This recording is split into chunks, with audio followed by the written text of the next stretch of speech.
欢迎您与我们一同回顾于2021年12月10日在英国国家学术院举办的以全球治理改革为主题的第7届全球中国对话及相关活动。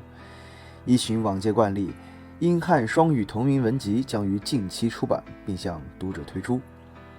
2021年的世界面临新冠病毒、大气变暖、地域冲突、数码安全等罕见的多重危机与挑战，人类世界该如何应对？由英国全球中国学术院与兰开斯特大学 ESRC 语料库社会科学研究中心联合主办的第7届全球中国对话，得到了国内外多家大学和机构的支持和赞助。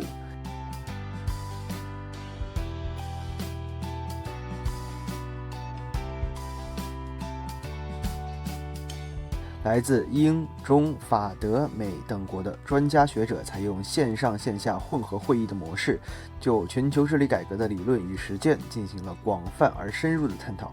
这里我们以视频和图文编播的形式向您呈现本届全球中国对话论坛及全球首家中国研究的院士制学术机构全球中国学术院的创院仪式和其环球世纪出版社新书和新刊发布的实况。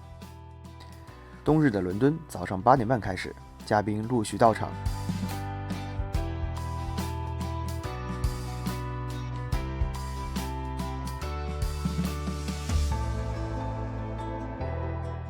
吉登斯教授和马丁·阿尔布劳教授等与嘉宾们交流。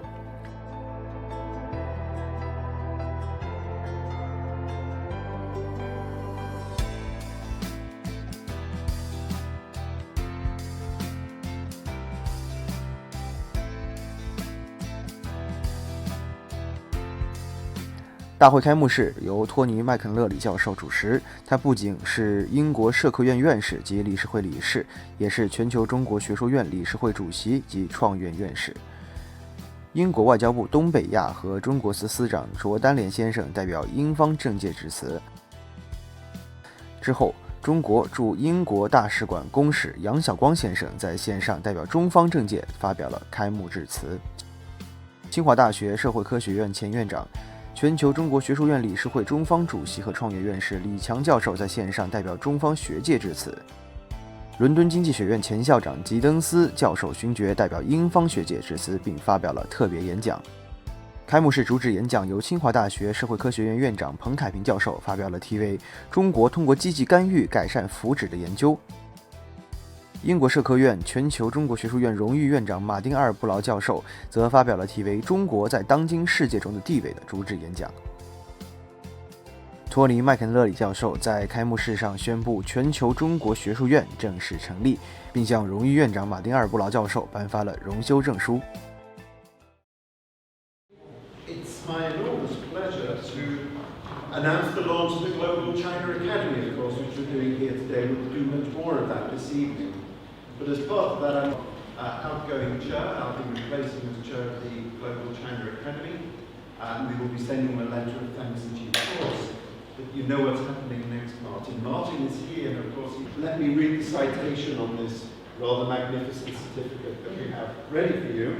We're thanking you upon your retirement as the President of the Global China Academy for your academic guidance in fostering and nurturing the Academy and Global Century Press, and for your intellectual input and activities in supporting and participating in the first 7 Global China Dialogue Forums. Your dedicated efforts and services are greatly appreciated.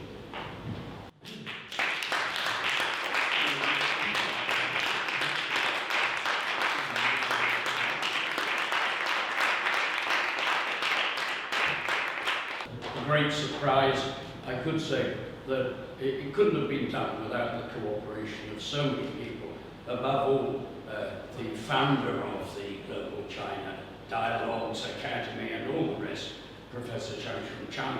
It's really she who should be getting the certificate, but I gladly associate her with this particular certificate. Thank you very much, Chang, and thank you for supporting these dialogues over. It's been many years now, it's number 7, but we've been planning for 10 years, and I thought it would be a very good thing for the next 10 years to be able to hand this over to Professor McHenry here truly grateful to you. I'm grateful to you. Thank you very much.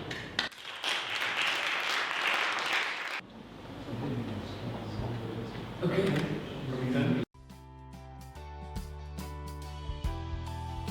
紧接着，大会进入到了第一板块——转型、社会与环境。由伦敦大学亚非学院政治与国际研究系朱莉教授担任主持与评议。美国哥伦比亚大学可持续发展中心杰弗里·萨克斯教授在线上做了大会发言，题为“流行病与气候变化：他们能否改善美中关系”。伦敦国王学院国王政策研究所客座教授与创始主席尼克·巴特勒教授的线上发言则题为“不断变化的国际能源市场治理”。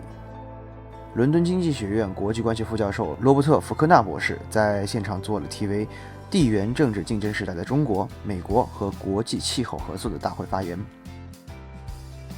清华大学气候变化与可持续发展研究院副研究员胡斌博士在线上发言，题目是“走向碳中和：中国的战略与挑战”。在各位学者进行了主题发言过后，大会进入到了第一板块的问答环节。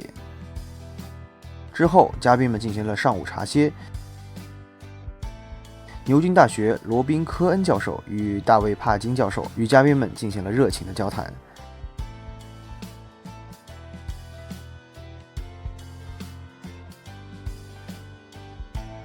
接着，对话进入到了第二板块，主题为数字安全与地缘政治，由伦敦经济学院信息系统与创新小组的研究员、全球中国学术院理事会成员李博一博士主持。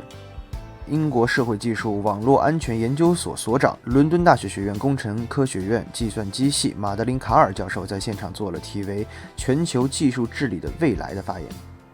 英国国际战略研究所高级顾问奈吉尔·因特斯尔爵士在现场做了意识形态冲突时代的数字安全的大会发言。爱丁堡大学商学院国际和中国商业副教授沈小白博士在线上做了题为“数字病毒抗原和抗体，构建智力免疫和以人为本的数字基础建设”的发言。清华大学社科院党委副书记、经济所副所长荣科教授在线上做了数字经济、全球合作性竞争和新的增长动力的发言。在英国国家学术院院士、牛津大学大卫·帕金教授与与会者进行了实时问答环节之后，嘉宾们在午餐期间继续交流。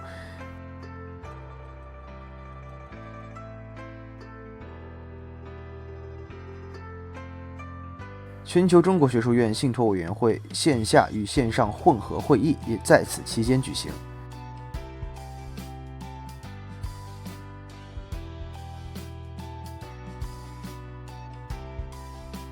在短暂的休息过后，对话进入到了第三板块，主题为“个人与文化认同：国际与合作”，由伦敦大学学院历史系彼得·施罗德教授主持。德国马克思普朗克宗教与族群多样性研究所前所长彼得·凡德维尔教授在线上做了比较视角下的中国宗教与世俗身份认同的大会发言。法国国家科学院研究中心主任、里昂高等师范学院罗兰教授在线上做了年轻的中国移民压缩的个人与全球状况的大会发言。会上播放了德国阿尔福特大学马克思韦伯社会与文化研究中心何梦比教授关于全球在地化的中国深圳的农村面貌的视频发言。英国杜伦大学现代语言文化学院副教授曹青博士线上发言的题目是中国国家发展主义和文化遗产。中国社科院社会学所青少年与社会问题研究室主任李春林教授线上发言的题目是改革开放的孩子们，中国新生代与中国发展新时代。英国学术院院士、牛津大学万灵学院院士、全球中国学术院终身院士大卫·帕金教授对本板块的发言做了点评。在问答环节过后是下午的茶歇时间。紧接着对话进入到了第四板块，主题是机构改革，由欧洲改革中心主任、英国文化委员会的前董事和信托人查尔斯·格兰特先生主持。伦敦经济学院国际发展系客座教授、前联合国人道主义事务负责人马克洛克爵士线上发言的题目是更好的灾难和危机机构应对危险的分歧。美国全球发展中心总裁马苏德·阿迈德先生在线上做了大国竞争时期的有效多边主义的发言。中西对话首席联合主席、美国布鲁金斯学会非常驻高级研究员科林布拉德福德博士线上发言的题目是“参与和对话的重要性，为更好地共享全球响应而改变行为”。清华大学苏世民学院教授郑璐博士在线上做了题为“好金融和好社会：金融体制改革”的发言。牛津大学移民中心前主任、全球中国学术院终身院士罗宾·科恩教授对这一板块的发言做了点评。在第4板块的问答环节过后，本届对话的闭幕式由全球中国学术院信托会主席、环球世纪出版社社长英格丽·克兰菲尔德女士主持。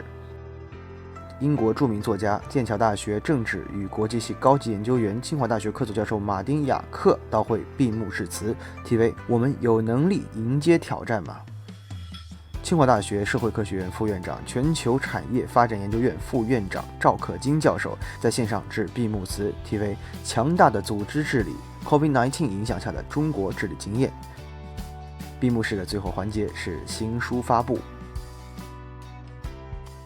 And now may I ask Martin or Brown to say a few words, please.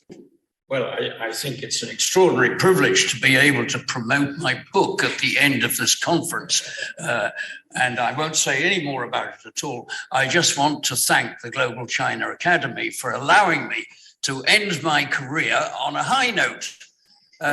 I began it 60 years ago in October 1961. That was my first professional appointment. I travelled down to Leicester with a friend from the LSE. Well, he was called Tony Giddens. And the two of us together, we started our careers then. Mine has had a different trajectory. In 1987, the institution I worked for went bankrupt. And ever since, I've moved from place to place. And I think since then, I've worked in 14 institutions.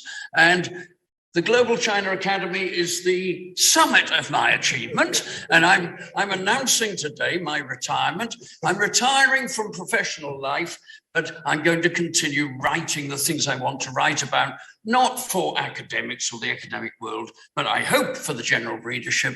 And thank you all very much indeed for giving me this wonderful occasion, at special juncture. Thank you all very much.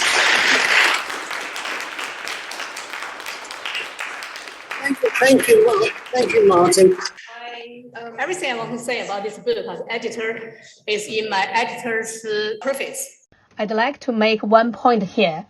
As early as 1986, when Professor Martin Obrel founded the Journal of International Sociology, he realized that no political, cultural, or linguistic barrier for publications were principles of many Western so-called international academic journals. In practice, those barriers existed, especially the linguistic one, requiring authors to write in perfect English. Obrel's policy was that no paper would be rejected on the language grounds, which means that they had to access papers in the language of their origin first. Therefore, he invited Dai Kejing of the Institute of Sociology, Chinese Academy of Social Science, to be an associate editor of the journal, and helped some Chinese sociologists publish their articles in the international journal. The Global Central Press carries on the policy, continue to bring Chinese social, scientific, and humanity work in the English-speaking world. So I say no more words about it. I'm very pleased to brought Professor Robin Cohen all the way from Oxford to say a few words about this book. Okay, I'm very conscious, Chair, that we need to rush. So let me just make one point, and one point only. There are many aspects of the relationship between China and the West that are covered here, but the key discussion is about how cultures, meet or collide. And very interestingly, Martin Albrow has picked an important word called transculturation, which the editor points out appears no fewer than 182 times in that book. And so that's really what it's about, transculturalization. And I want to make clear that this is a very different concept from what we normally talk about, namely dialogue. If it's only dialogue, there's party A and there's party B, and they talk to each other, but they don't necessarily change each other.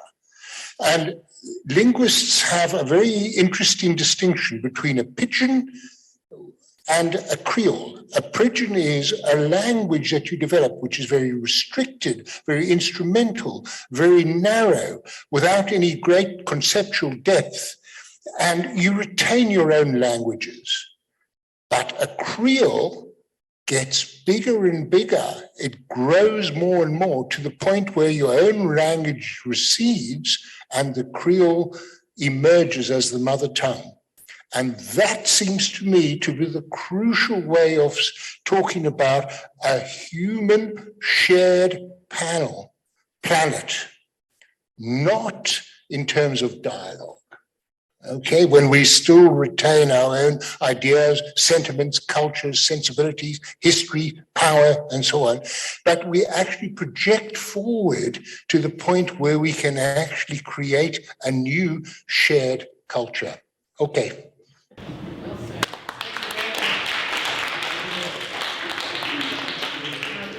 Thank you very much. Well, this is the end of the dialogue.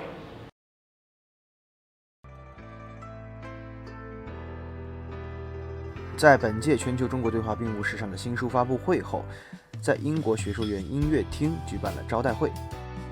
伦敦大学学院教育学院院长李维教授和伦敦大学学院全球健康商学院院长诺拉·安科尔顿教授先后到会，与嘉宾们亲切交谈。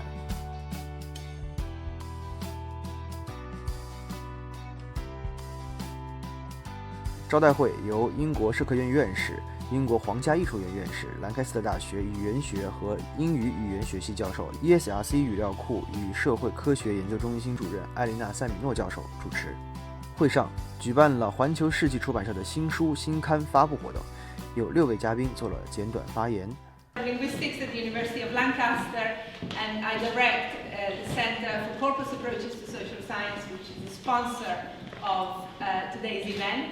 I should join everyone else in thanking the organizers. This has been a fantastic experience for me. It's not my usual crowd, but I can think of linguistic and discourse problems every time I listen to one of your presentations. But what we're here to do now, and I hope you all have refreshments, is to talk about a new book and new journals by Global Century Press. So we have several speakers. They have 3 minutes each, and I am tempted to chair quite ruthlessly, which is in my nature anyway, because this is what's separating us from dinner. So if you're speaking, bear that in mind, that people will be less merciful than they normally would. Okay, so without further ado, there are 3 sections to this event. The first section is an introduction to Global Century Press. And the next speaker is Professor Chang, who is going to talk about creating a transcultural hybrid global publisher. Over to you.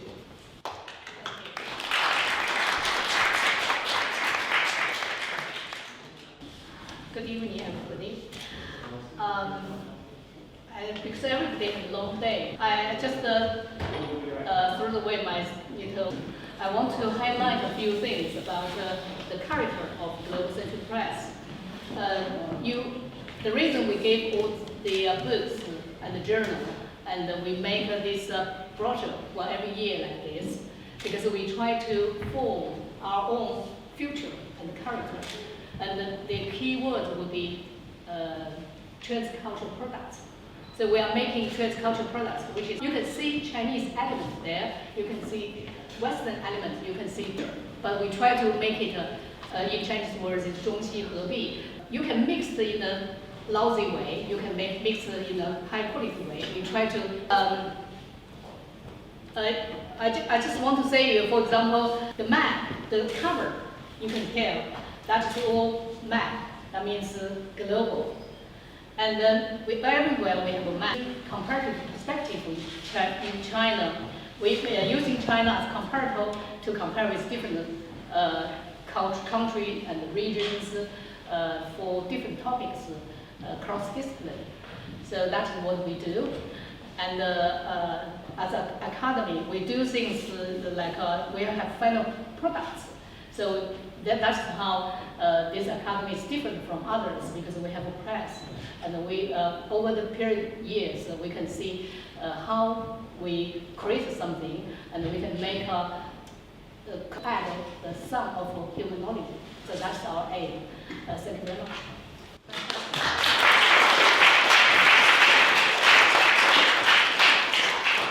Okay, I would now like to welcome Mark Lee. Right, Mark, who is a graphic designer and types Global Century Press, and he's going to talk about the press's model for English and Chinese dual language typesetting. I'm going to try anyway. I've had water and I wish it was wine now. And I'm used to being behind the scenes. Well, I'm the graphic designer and the typesetter, and all this is mine. I don't speak a word of Chinese, so I've typeset all the proceedings from the previous years. So it's been very insightful to actually be here today for the first time to see it unfold. And Zhanshan's organised a hybrid conference today spanning multiple times altogether today. The title of my segment is perhaps a bit misleading. I originally thought to offer a visual typesetting, but then I realised it would actually be really dull to lift that veil. Good editorial design should be invisible, like me. It's a window you look through to facilitate a reader's engagement with the content. You might find a book cover, for example, pleasing to the eye, but I hope you do it after you've read the title and you've engaged with the idea that the book is communicating. So at Global Century Press, our goal was to present dual language content in a way that satisfies both Chinese and Western eyes. So on reflection, I realised that decisions like choosing when to use a Chinese comma or an English comma, or when to use a fixed space or a flexible one, they're just surface details. The Global Century Press typesetting it's not really a task, but it's a proper transcultural process. Zhanshan and I have got a unique working relationship. After typesetting a document, where we work together to fine-tune the details live, using WeChat to talk while sharing images of the text to either explain our ideas or to try and show the results of our changes. Zhanshan leans on me for the fine details of English and my experience in publishing, and in turn I rely heavily on Zhanshan for her knowledge of Chinese language, history and culture, and her in-depth understanding of each book and journal that we work on. I've got a lot to learn about the nuances of typesetting in Chinese, but I think it's this transcultural partnership that's the actual heart of GCP's model. The typesetting is really just the result of it. I think it demonstrates everything that GCP and the Global China Academy stand for. So, thank you for listening. Okay, so those of you who were here earlier, so we have two people who are going to talk about the book as reviewers. I hope you guys are here. Dr. Boyle. Yes, oh yes, come along. 3 minutes for you too. Thank you, Professor. I think after one long day of having this conference, everybody already have a good idea of the relationship between China and the study of China, its cultural history, and the global governance, or some idea of it. So I'm highlighting some of the points that are by reading Martin Obrow's book, China and the Shared Future in Exploring Common Values and Goals. Some of those ideas that I find very, very illuminating. So looking into the post-pandemic world, a stored globalization battled by resurgent an international order edging back to a game of great powers 19th century style, or worse, the Cold War 20th century style. A renewed hope for governance protocols for tackling global challenges like climate change, poverty and biocultural diversity. A hyper-networked digital platform posing questions to our pillar understandings of modernity as institutions of human worth, democracy and choose. So what would Max Weber made of the 2020s in terms of the theoretical question that he adventured and explored in early 20th century? And I think that's the most striking question that Martin Albrecht showed in his book, and that just keep me hooked into that book and keep reading chapters by chapters. And my general feeling is that when you look at the table of the contents, the chapters are made of very, very loose, connected themes from Belt and Road to globalization to Martin Albrecht's own intellectual journey with Max Weber. But somehow, when I read some key quotes, many of the readings, by the way, read a bit more like the novel of Marcel Proust. Sorry, I exposed my private reading. So it's very experiential in the sense that you're almost unready to take the very striking points, very insightful points, just on the second that you stick with the book. So I'm going to share with you one or two, given my digital background. So when I read this quote, it was a threat of nuclear holocaust, and that signaled the end of modern age, and its displacement by the golden age. And now it's the turn for the golden age to be replaced by the digital age. But it's so easy to slip through, and with such a big claim. And I have to stay on the page for minutes and minutes to work out what Professor Albrecht is meaning by there. And then he went on, pointing out, in the case of globalizations identified here, this is not globalism. This is global governance in practice. And suddenly, it was a threat. You can see my struggle. I travel from the definition, the concept of modern age to digital age, and then there's a difference between. And now it's the turn for globalism and global governance in practice. That just put me in a very, very exciting mode of thinking through all the topics and points and amazing arguments made by our panels today. And my understanding is that maybe an idea form like globalization, or what could be the normative best practice, is not the best way to tackle the kind of global challenges ranging from digital misinformation or digital virus or physical virus, and to climate change. Because we have to put all the things, good ideas, different understandings, into practice, and put the global governance into the actions, because actions will be conducive to understanding this. And then we will think about what globalism would mean in the new age. And it probably be, in that sense, it probably be less fruitful to stay with the theorization and roots of what globalization is and how it took place, and whether we should keep the good benefits of that and try to avoid the next one. It's probably time to rethink in a grander scale, like Martin Albrecht showed us, to really follow the steps of, theoretical steps of Max Weber, to follow the way we rationalize ourselves, and also, more importantly, the pragmatism that all the nations, countries, no matter how different they are, all having in common, the pragmatic spirit of putting things into actions. Thank you.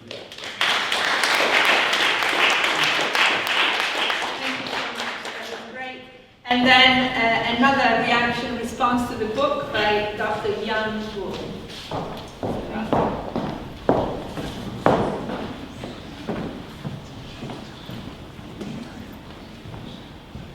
Thank you very much for giving me this opportunity to provide a book review, Professor Chang.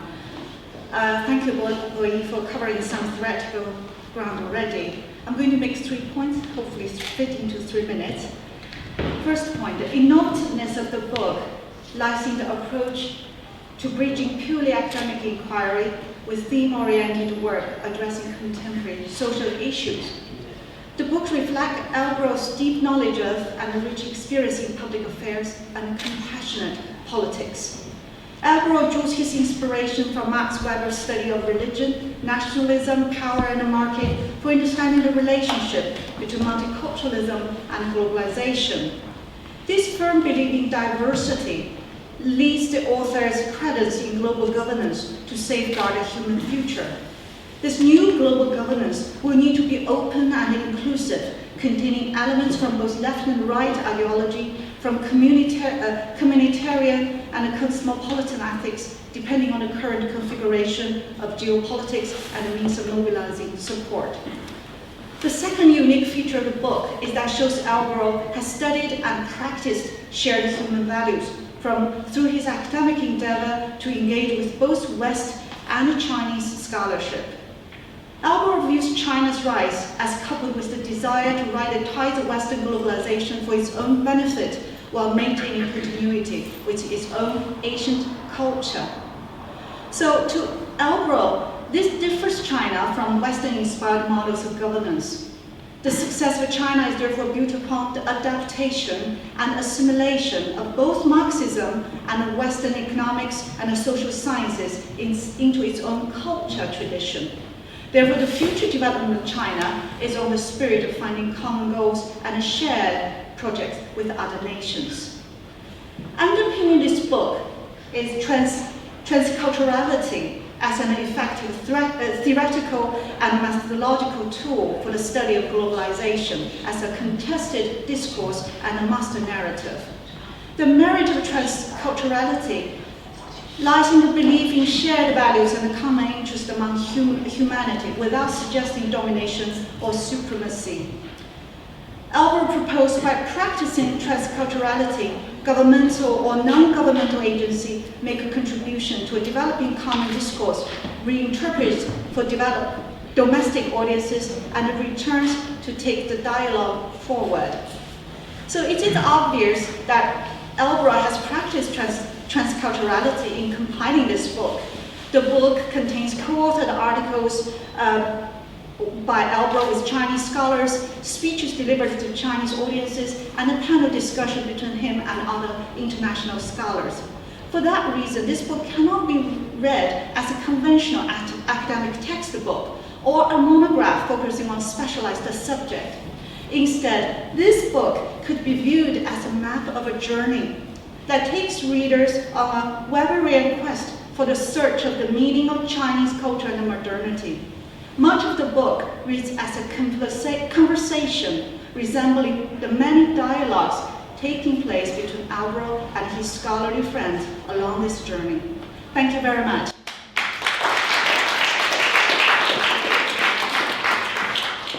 Okay, so this journal is a journal of Corpus approaches to Chinese social sciences, and we have 2 people telling us about it. The first one is Dr. Chang. Hello, good evening. Nice to see you again. I'm delighted to have this opportunity to introduce this exciting new journal, Corpus Approaches to Chinese Social Sciences.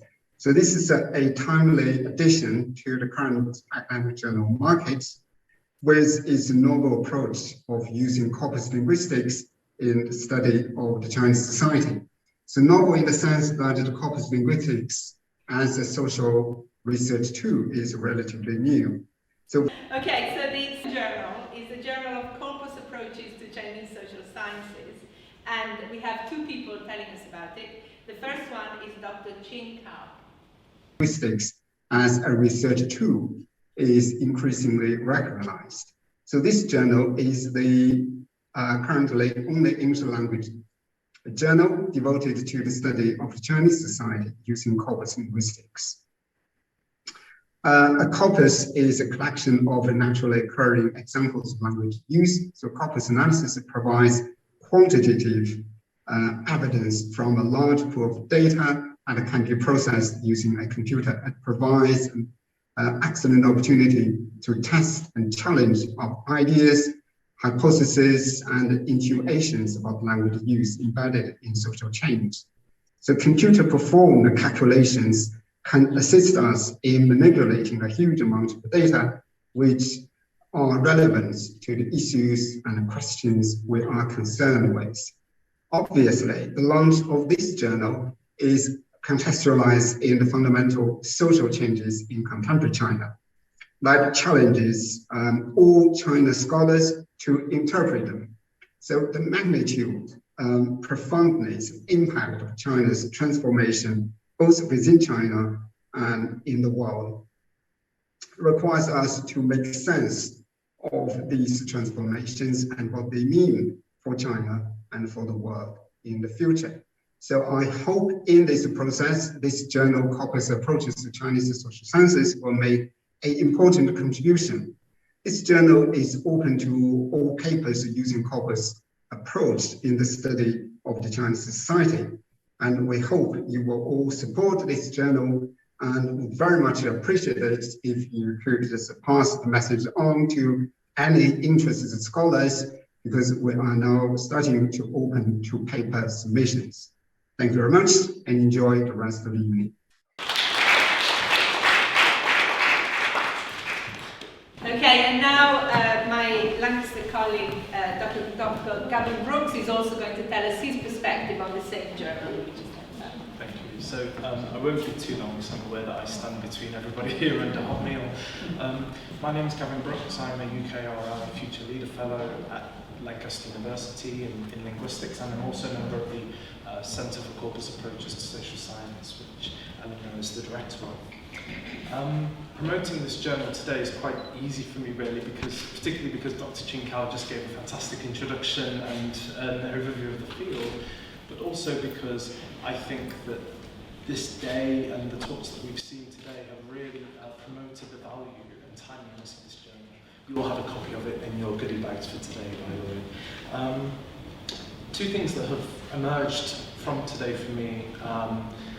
First is the immense and diverse ways that I think social science research can help us to understand our rapidly changing world, and of course the role of China within that. And that makes this journal really timely, I think. And another thing that really makes this journal quite timely is something that Eleanor alluded to as a fellow linguist. Is, as I've sat there today, every talk I thought, oh, there's a linguistic problem in there, or there's a linguistics question. And actually quite often we heard how the discourse or the vocabulary is important for mediating our relationships and understanding our world, including mediating relationships between nations, of course. So with all that said, I think this journal is very timely. I'm very excited and honoured to be a part of the editorial board, and over the next few years I look forward to supporting the wonderful editorial team who've put this together to help them to make it the success that I'm sure that it will be. So thank you very much.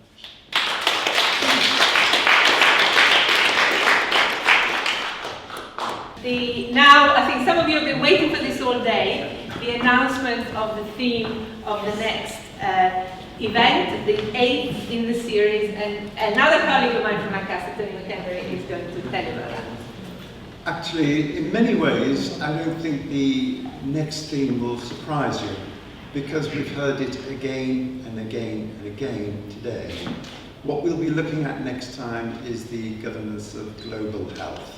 So that will be the theme, global health. Many times today we've heard global health come up as an issue for obvious reasons. Also in conversation over wine, I've had conversations about how actually things like climate change are very similar in terms of the challenges that it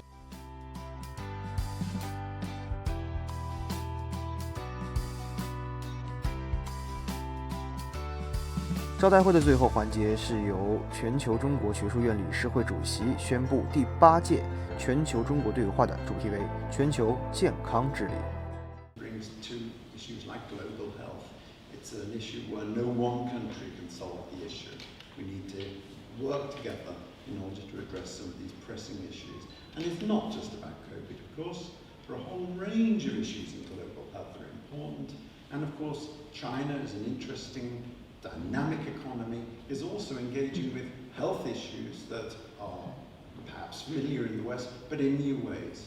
So if you think about the rise of instances of cancer, or instances of dementia in China, the negative effects, if you like, of an aging society, a society which is now beginning to age, those are interesting questions too, because we see some of these issues, which we might think are global human issues, actually play out slightly differently in different societies as those societies engage with those mortalities.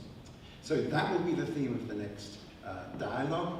I'm thoroughly looking forward to it, and I hope you all come along and make a contribution, because as we heard today, the more we talk, the better things are, and these are really existential issues again that we'll be discussing at the vital and important forum that is the Global China Dialogue. So thank you very much, and come along.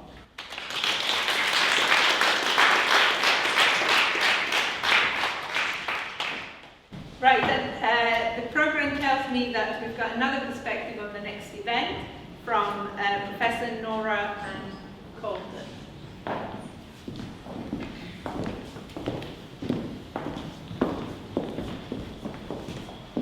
So thank you very much. It's really great to be here, and it's a pleasure to really be able to help launch this next topic, which is the governance of global health.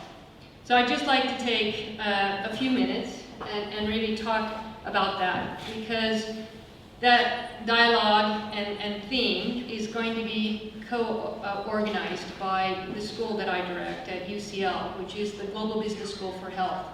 And it's the first business school in the world totally dedicated to health. And we're quite excited about what that means and how that translates across cultures and societies. So it could not be a more timely topic as we see the challenges of global health.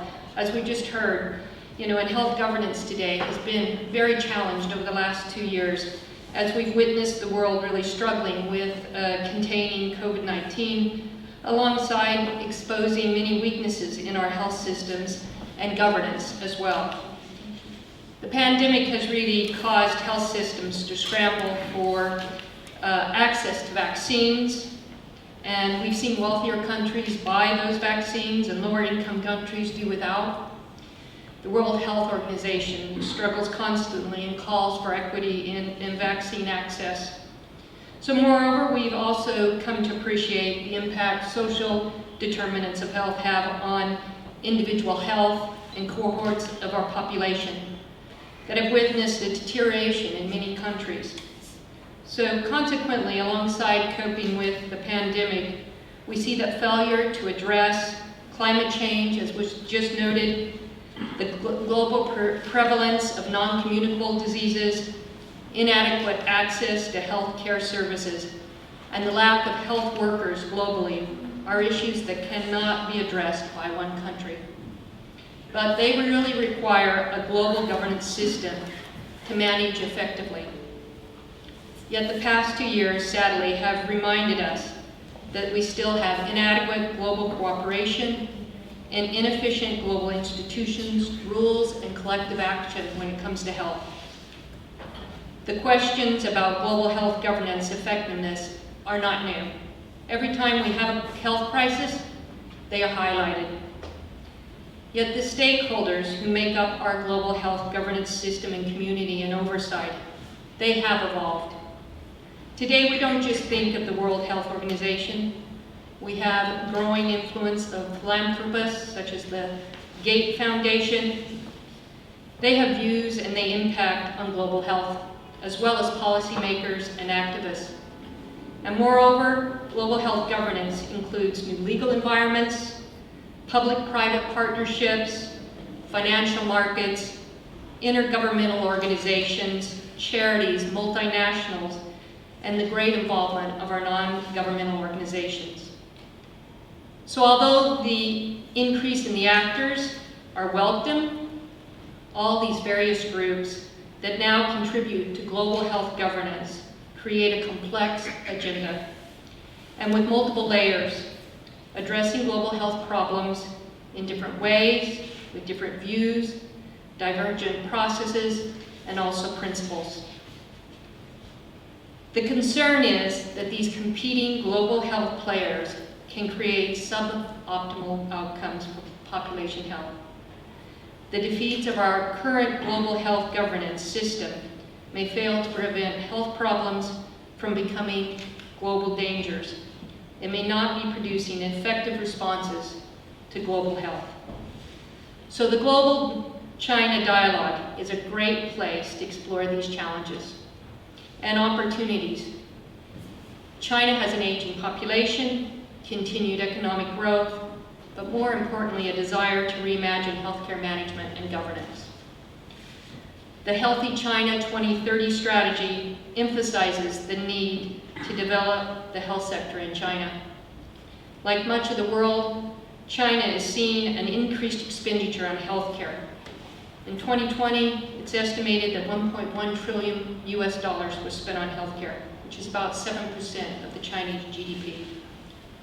China has also seen significant regulatory reforms in the health sector, alongside the need to think more about healthcare in a new global governance framework that sees global health as one of the most critical issues to be addressed with engagement of a wide variety of stakeholders. Consequently, the next Global China Dialogue topic is extremely important and timely, and I really look forward to having the UCL Global Business School for Health being a co-organizer. Thank you.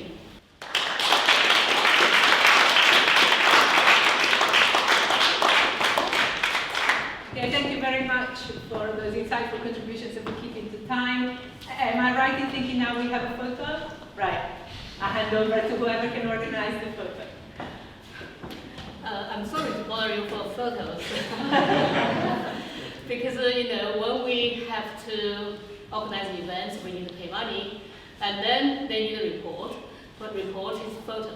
So they show we are here, and then we can continue to have their support and to run our events. So that's how we bother you to do things. We can work together for next event. Please, should we? Where do you want us to join? Yeah, just stay here.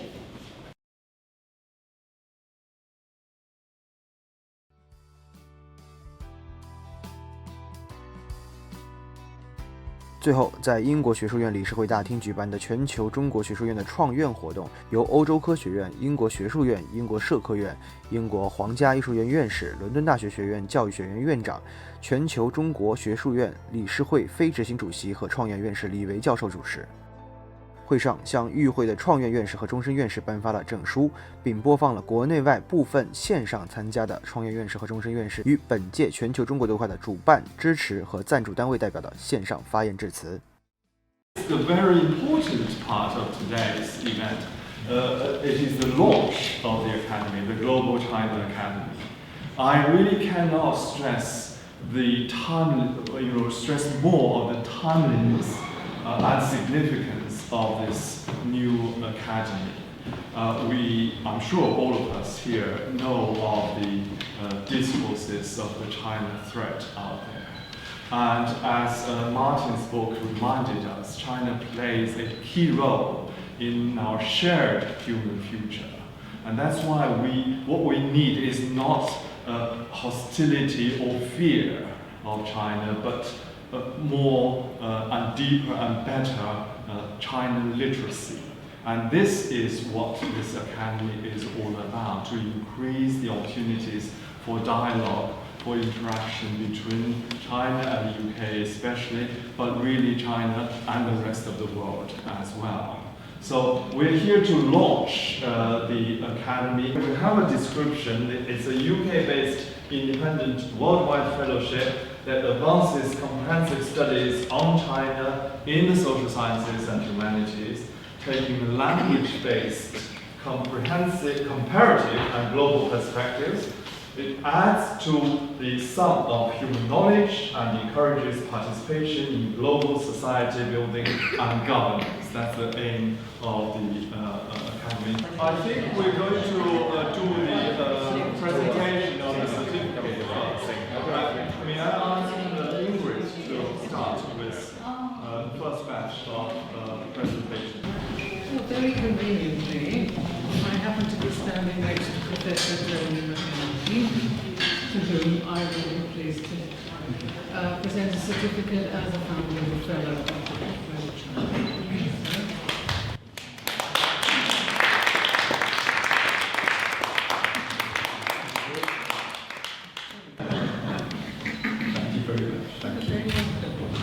And next I have Professor Li himself.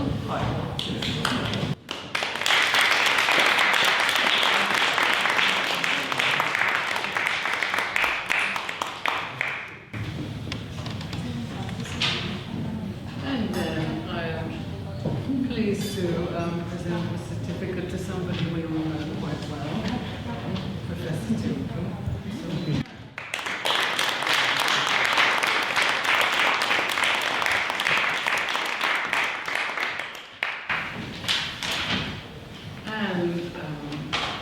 Also quite conveniently, I happen to be standing next to Professor Schroeder. Please present him as well.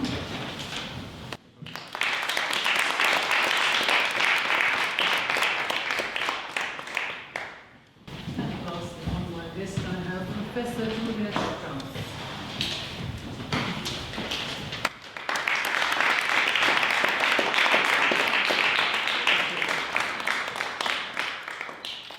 Thank you very much, Ingrid.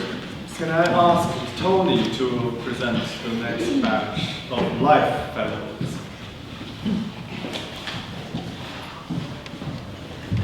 Okay, it's an enormous pleasure to invite Professor Robin Cohen to get his certificate.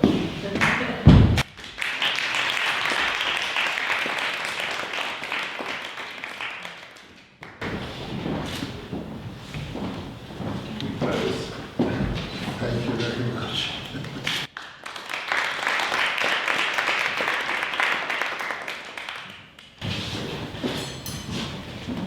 Okay, and then David Parkin.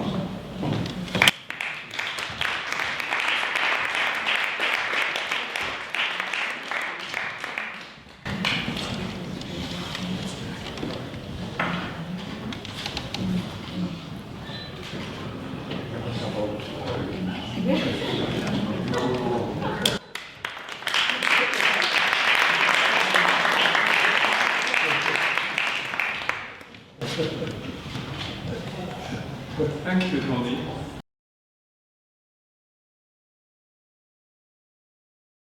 And the last group of trustees and council members are going to be presented by Professor Chang.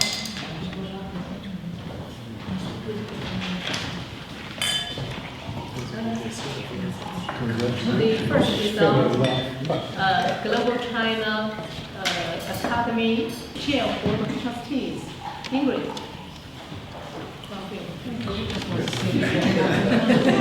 Very good. You never speak to you.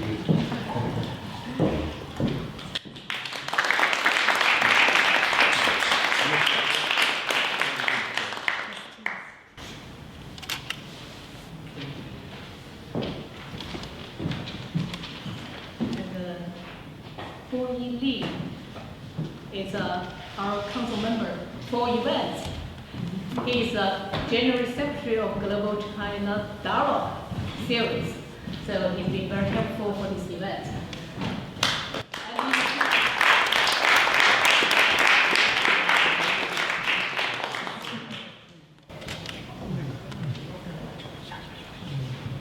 And next is Dr. Wu Yan.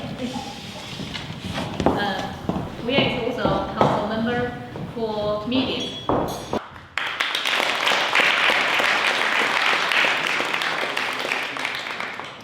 Okay, thank you very much. That's all for the presentations, but we are now going to hear or watch the video of those members who are not here today. This is a very good moment when we are enjoying the 7th Global China Dialogue, when we're looking at the reform of global governance, to think of the Global China Academy. That's the creation of Professor Xiangchun Chang, and many others who've helped over the last 10 years or so to build something which will contribute in a lasting way to understanding between China and the rest of the world. The basic philosophy behind it is that we understand each other better if we do things together. And the creation of the Global China Academy and the Global Century Press are, I think, practical things which can contribute to this greater understanding. It's been a huge pleasure for me over recent years to be able to help in this project, and I do wish it every success in the coming decade and hopefully even longer than that. So it's with great pleasure that I say that I welcome and hope for the increasing success of the Global China Academy over the coming years. Good luck to you all, and thank you very much for the chance that I've had to help towards it. Thank you. Goodbye.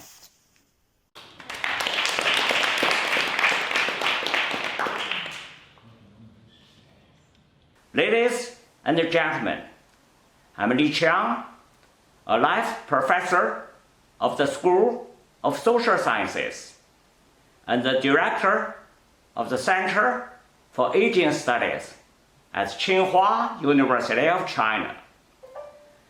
I'm also Chinese honorary president of Global China Academy, co-chair of Global China Dialogue Organizing Committee, and co-editor of the Global Center Press China Urbanization Studies books series.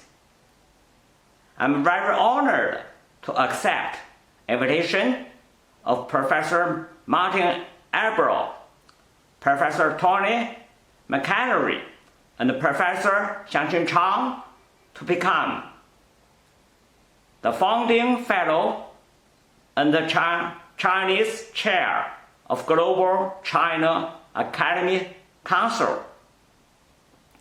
I'm willing to work with social scientists and experts from all fields at home and abroad, making contribution to the creation of the platform for dialogue and exchanges between China and the world.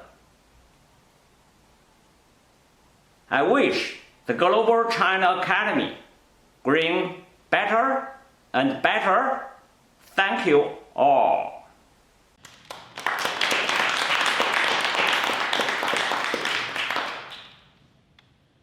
Ladies and gentlemen, good evening, everyone. I'm Li Zhongxie, a professor of sociology and director of the Research Center for Social Theory at Peking University. I'm glad to see you all online tonight. Today's world is undergoing a process of tremendous change. It brought us many new challenges and requires us to find reasonable solutions and response. The Research Center for Social Theory at Peking University is one of the supporters of the Global China Dialogue series, and I am the co-editor of the Chinese discourse book series that published by the Global Century Press. I'm very pleased that the Global China Academy, which created the above platform for scholars and experts worldwide, is officially launched today. I'm very honored to be invited by Professor Martin Albro, Professor Xiangchun Chang, and the Global China Academic Council as the academy's founding fellow and the Chinese president. I will try my best to serve you and make my own efforts to promote mutual exchange and understanding among scholars of study on China in a global context. I sincerely wish that the Global China Academy will make great achievements in the future. Thank you.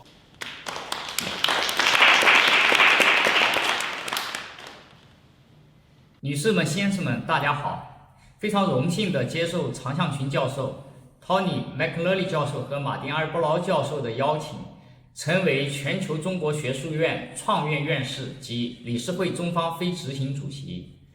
我是张晓东，江苏敏捷创新经济管理研究院、南京财经大学创新创业研究院院长及特聘教授。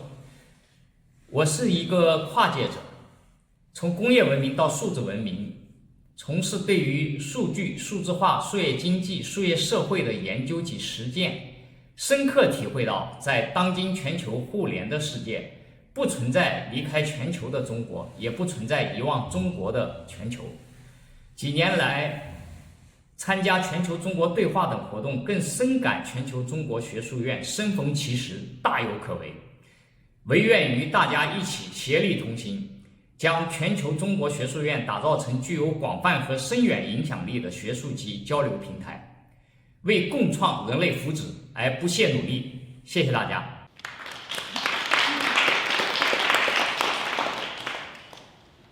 Dear chairs, colleagues, ladies and gentlemen, unfortunately, in these strange times of pandemics, I cannot join this important event. You see, I joined from my living room and also equipped with some Chinese-style environment. I am really happy to join this initiative, and I want to congratulate the organizers of Global China Academy to launch this initiative. Once upon a time, there was another kind of globalization. And I show you just a book. Wait a second. Maybe you can recognize something. This is a book about the wisdom of the Chinese. And it was published in the 18th century, the first part, by the most significant, important philosopher of the German Enlightenment before Kant, Christian Wolff. And he was at that time a professor at a university close to my university, Erfurt University, which is Halle, so a long history also of these universities. And Wolff was very influential in his time. And he believed that the Chinese had developed already a kind of practical philosophy that he deemed important to overcome the backwardness of Europe in these absolutist times.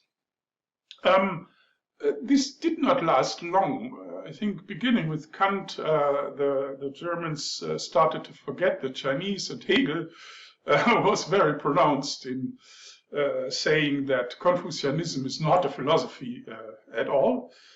And so the picture changed entirely. And even in China. So the Chinese, as we all know, in the 20th century were convinced that modernization would mean to study the West. Of course, keeping Chinese essence, some cultural essence, but it was not even fully clear what that would mean. In the 1990s, I noticed that this is a big problem. So there is a flow of ideas from West to East, China, but almost no flow back, as in these days of Christian Wolff. China was very influential in intellectual terms, but it was just an episode in intellectual history. At the turn of the millennium, I organized, together with the famous Chinese economist Mao Yushi, an initiative to make social science research, Chinese social sciences research, accessible to a global public. That was funded by Robert Bosch Foundation, but it did not last long because people thought it's not that significant. And so I'm really happy that now we have this new attempt. Now with much more institutional backing and I hope also a little money, of course, to launch vehicles which allow for the transfer of Chinese thought, Chinese social science thinking, Chinese thinking in the humanities to the world, really to globalize not only Chinese intellectual contributions, but really to globalize also our what is still dominated by Western ideas in philosophy, social sciences, and so on. And I'm also very proud that I was invited to be vice president of this initiative, responsible for European engagement. I have no clear idea what that would mean, but at least given my past activities, I can imagine the possibilities. Yeah, I hope you enjoy. Now, as I understand, this is a sort of message delivered at dinner. Please enjoy dinner. I hope some Chinese delicacies, and I really regret that I cannot be with you. Thank you for your attention.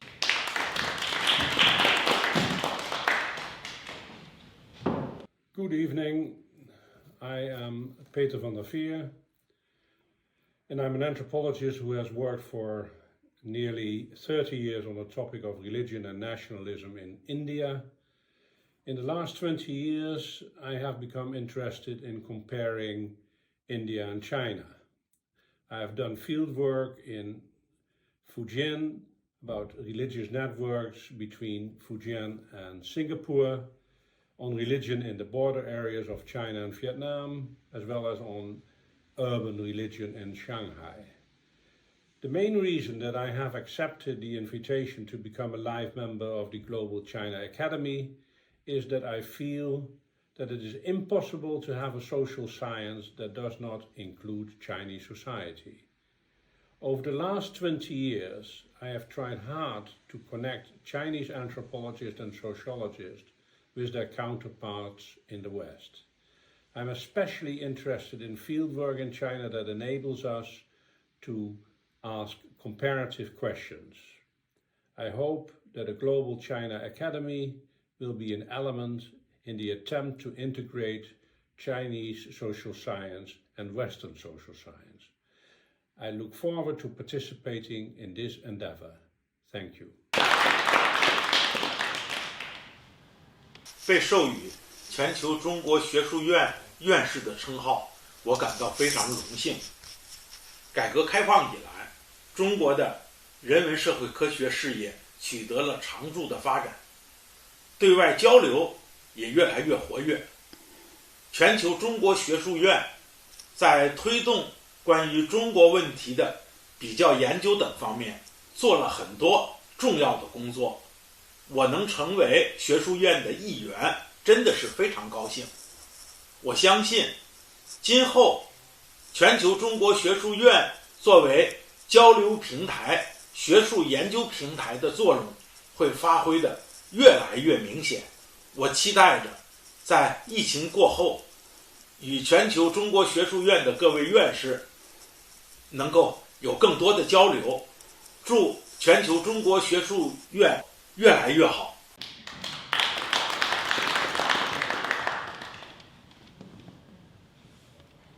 Good evening, everyone. My name is Prasenjit Dwara.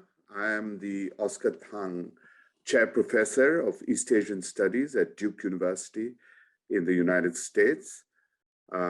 This evening, I wish to congratulate President Martin Albro and the Global China Dialogue for the launch of the Global China Academy. I am very honored to be appointed a life fellow of the Academy, and I fully support and endorse the publication plans of the Academy on such pressing topics of our times as reform of global governance and related issues. So once again, congratulations, and I'm sorry I cannot be there in person, much as I would like to, but have a good time and good wishes, best wishes for the Academy.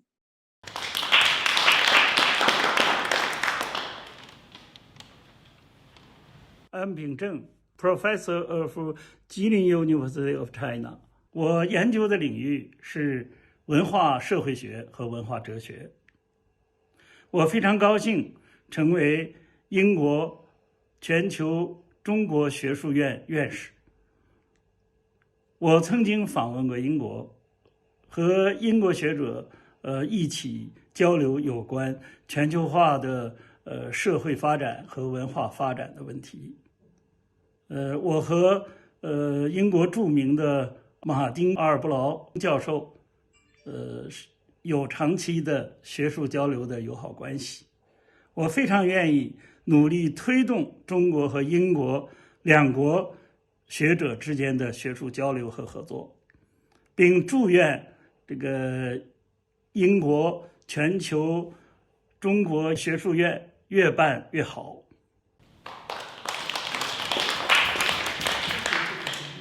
Dear Professor Chang, Professor McNary, Professor Lee, Professor Hsieh, ladies and gentlemen, Daja Hao. I'm deeply honored by the kind invitation to become a life fellow of the Global China Academy, and I apologize for not being able to share today's launch of the Academy in person. My name is Bettina Granzo, and I'm affiliated with the China Studies Institute at the Freie Universität Berlin. Chinese sociology is one of my research fields, and I'm grateful to Professor Zhang Qiangqun for bringing me into the China in Comparative Perspectives network around a decade ago. I'm sure that the Global China Academy will become an excellent platform for intensifying our collaboration, particularly in these challenging times. I'm looking forward to a fruitful cooperation and wish you a successful start of the new Academy and a great evening. Ganbei.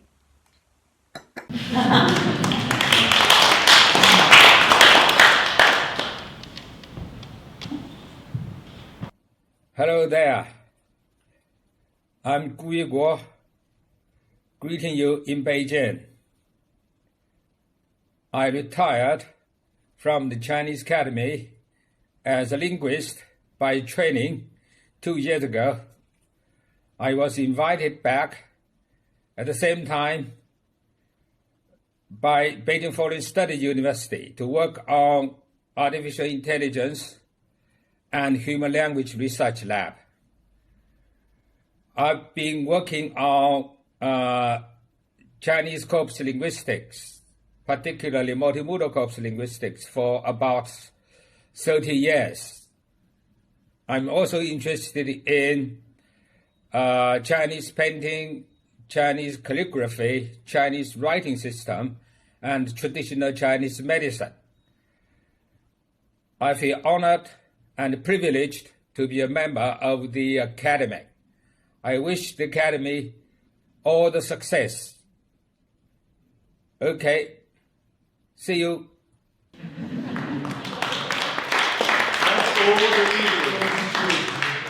That's all the videos. Thank you very much. I think dinner is ready to be served. Thank you. Thank you.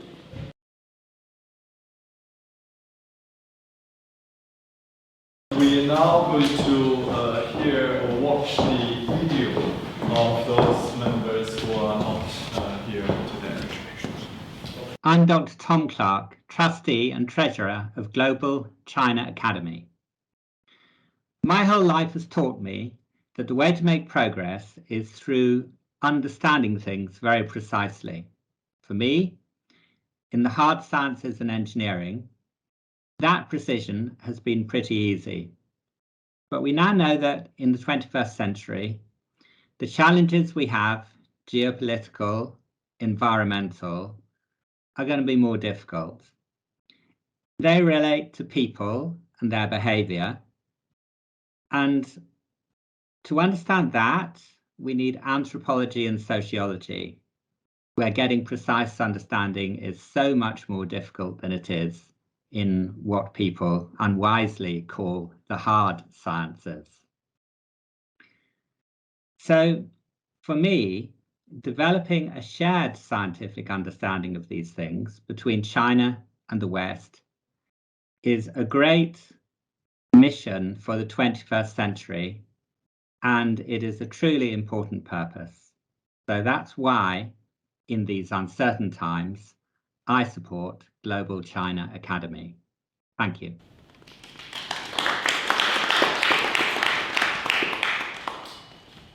Hello, I'm Dr. Yuan Chang, a sociologist by training and a trustee of the Global China Academy. Currently, I work in Beijing as China managing partner of a global leadership consulting and talent solutions firm called Russell Reynolds Associates. We are living at a very special time with unprecedented environmental and geopolitical challenges. It is only natural that we need strong leaders to help us navigate and lead us through these challenging times. In particular, we need global-minded leaders who emphasize inter-regional collaboration and cross-cultural communication. Many of these leadership features will be covered by the conference to be held ahead of us. I'm a big supporter of GCA. From the Central Business District of Beijing, I would like to send my warmest wishes to all the participants and wish you a most successful conference. Thank you.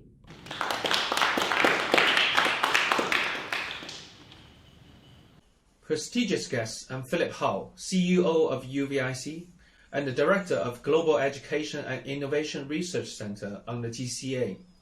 It's a great honor to witness the founding, development, and the continuous success of GCA, which has made a remarkable contribution to global China comparative studies and the development governance of the global society.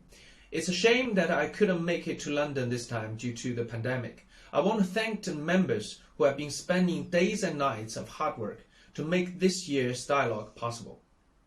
In recent years, globalization has been facing challenges on various aspects: populism, trade protectionism, and the non-stopping pandemic. The world seems to enter a relatively sealed status. Anti-globalization is in a simmering. In such an era, the dialogue, particularly with this year's theme, the reforms of global governance, is precisely relevant and confidence boosting. I look forward to your thoughts and insights this year. Also, I would like to say to Professor Chang, do take good care of your health, as it really matters to all of us. Thank you.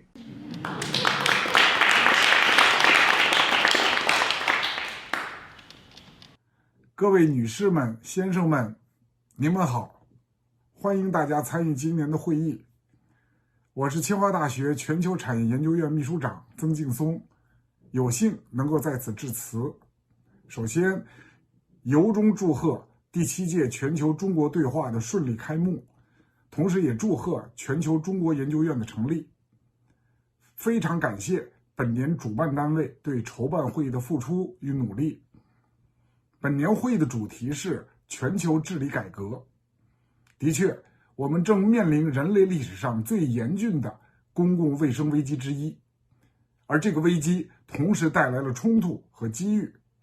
中国全球对话会议为探讨全球治理的改革提供了一个宝贵的交流平台。我期待看到各位嘉宾交流自己的想法、见解，共同提出对全球治理改革的建议，协助人类社会应对未来的挑战。感谢各位，预祝本年会议完满成功。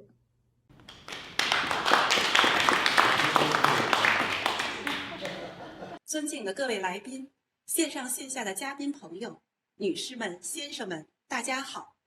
非常荣幸受邀参加第7届全球中国对话。今天，中途公司与英国环球世界出版社合作的新书《中国与人类命运共同体》即将面世。这本书聚焦中国和整个人类所面临的重大时代命题，汇聚了阿尔布劳教授多年的优秀学术成果，是一部难得的佳作。在此，我仅代表中途公司向本书的作者阿尔布劳教授表示衷心的祝贺，向本书的编辑常向群教授致以诚挚的感谢，并预祝第7届全球中国对话取得圆满成功。谢谢大家。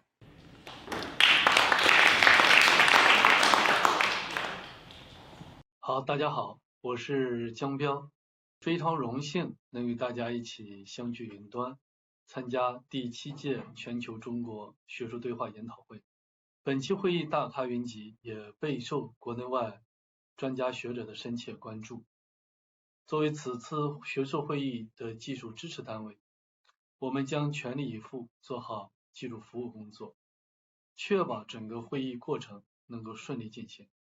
同时，美亚联创也期待未来与大家能有更多的学术、技术相关的合作。最后预祝大会圆满成功。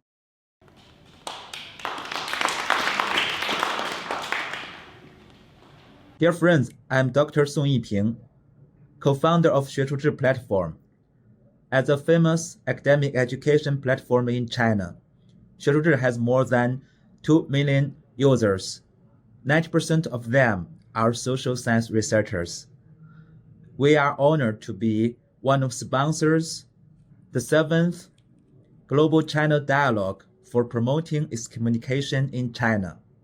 As a well-known platform in this field, the Global China Academy has been encouraging international economic exchanges between China and foreign countries, especially with China in global and comparative perspectives.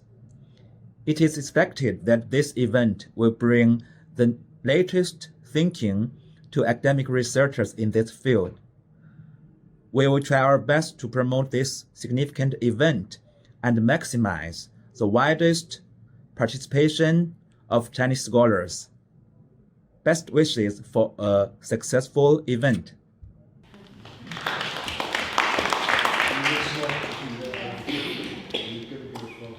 Hello everyone, this is Yichao counselor in Wuxi, China. It is a pity that I'm not able to get there in London, but I'm still quite honored to be invited and very happy to meet all of you online.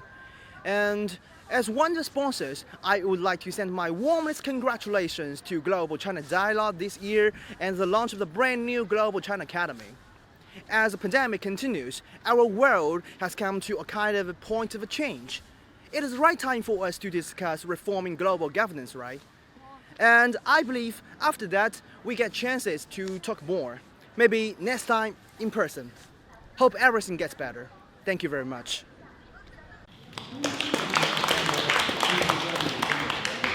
Okay, thank you very much. 1年1度的全球中国对话在庆祝晚宴后落下了帷幕。感谢您的观看，感谢专家学者们的精彩分享，感谢全体工作人员和志愿者团队的辛勤付出。我们下一届全球中国对话再见。